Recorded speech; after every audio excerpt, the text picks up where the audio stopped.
મિત્રો, મારું નામ આકાશ છે.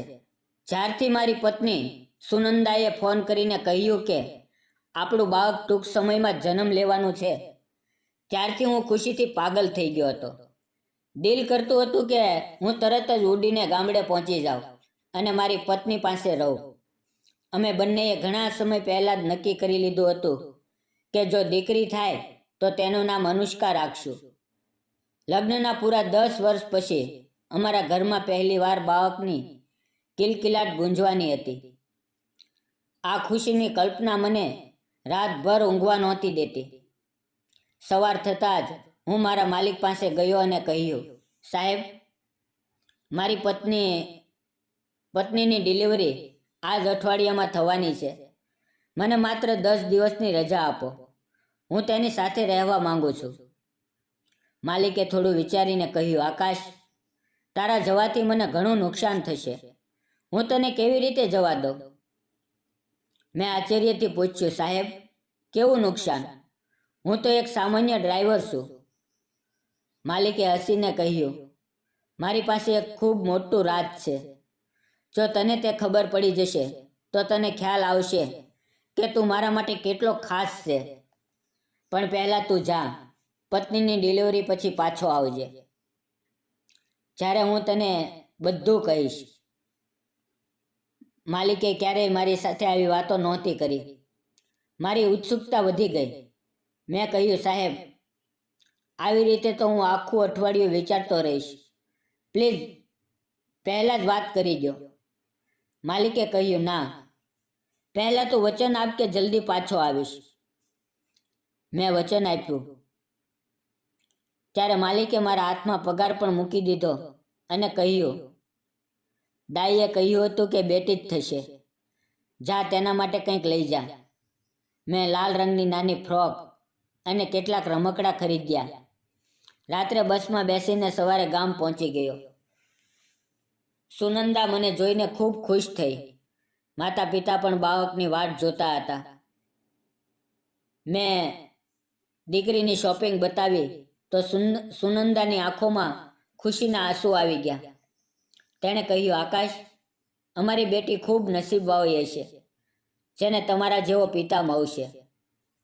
રજાના 5મા દિવસે સુનંદાની તબિયત બગડી. અમે તેને હોસ્પિટલમાં લઈ ગયા.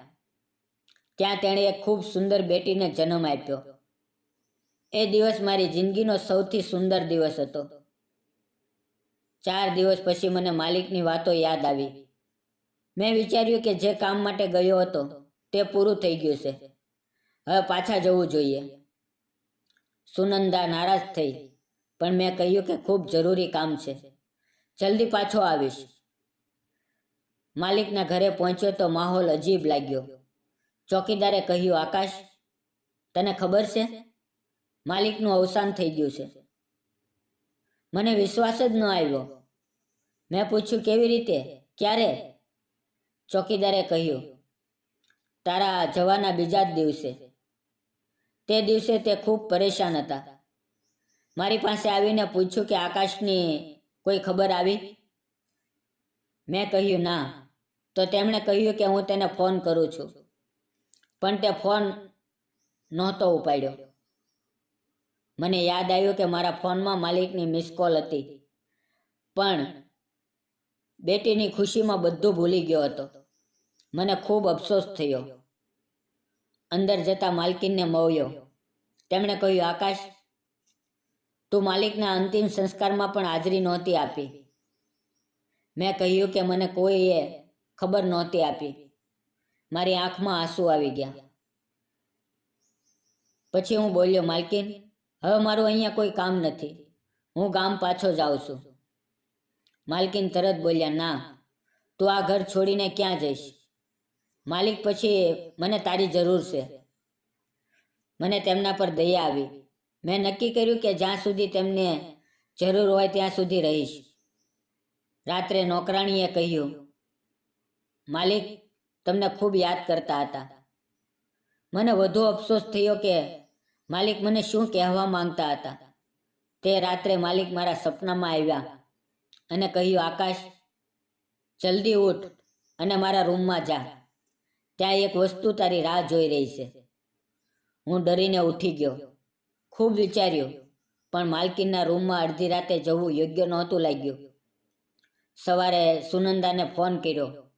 તે રડતી હતી કે અનુષ્કા રાતભર રડે છે અને તે એકલી સંભાળી શકતી નથી. મેં તેને સાંત્વન આપ્યું અને માલિકના અવસાન અને સપનાની વાત કરી. સુનંદાએ કહ્યું, મરેલા આમ જ સપનામાં નથી આવતા. જરૂર કાંઈ મહત્વની વાત કહેવા માંગતા હશે. તમારે માલકીનને સપનાની વાત કહેવી જોઈએ. તે જ દિવસે હું માલકીનને ગાડીમાં બેસાડીને ઓફિસે લઈ જતો હતો. ત્યારે તેમણે પૂછ્યું, આકાશ, તું કેટલું ભણેલો છે? મેં કહ્યું, 8મું પાસ. તેણે કહ્યું, માલિક મરતા પહેલાં કહેતા હતા કે જો મને કંઈ થાય તો આકાશ પર ભરોસો રાખજે. તે ખૂબ સારો અને સમજદાર છે. બિઝનેસની વાતમાં પણ તેની મદદ લઈ શકાય. પછી તેમણે માલિકની વસિયત બતાવી. તેમાં લખ્યું હતું કે માલિક પછી હું જ ઓફિસની જવાબદારી સંભાળું. હવે મારી સેલેરી લાખોમાં થઈ ગઈ.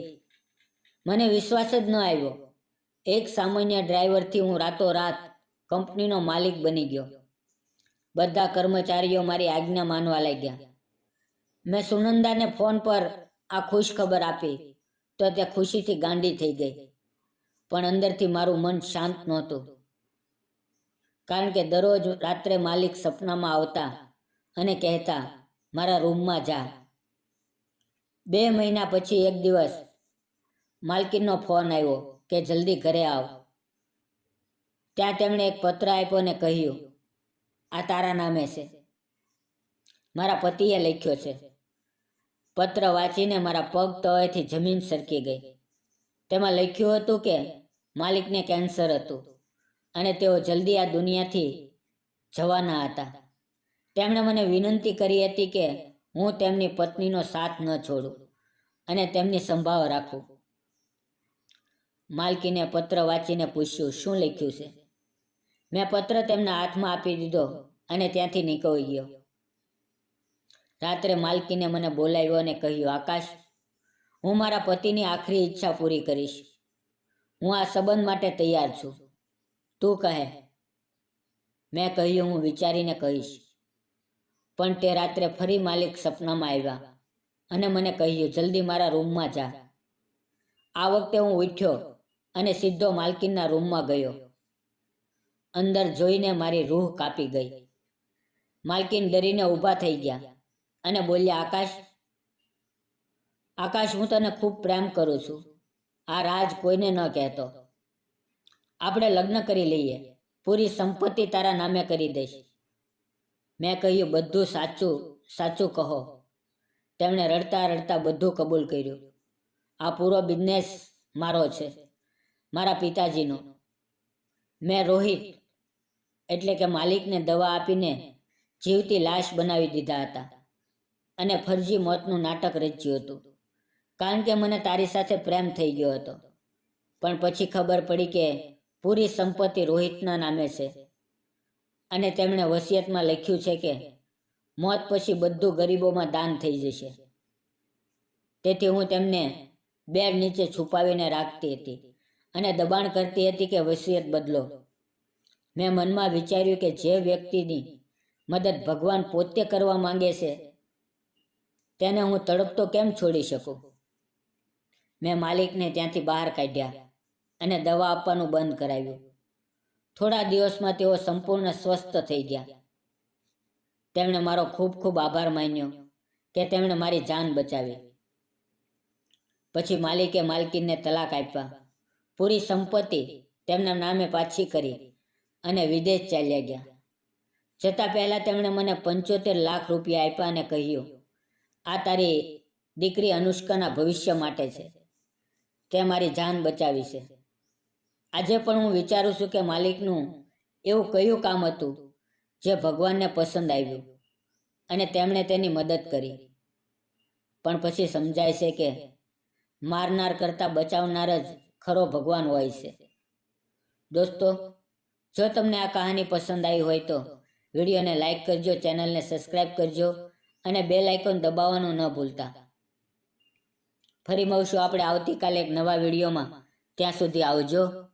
ધન્યવાદ મિત્રો.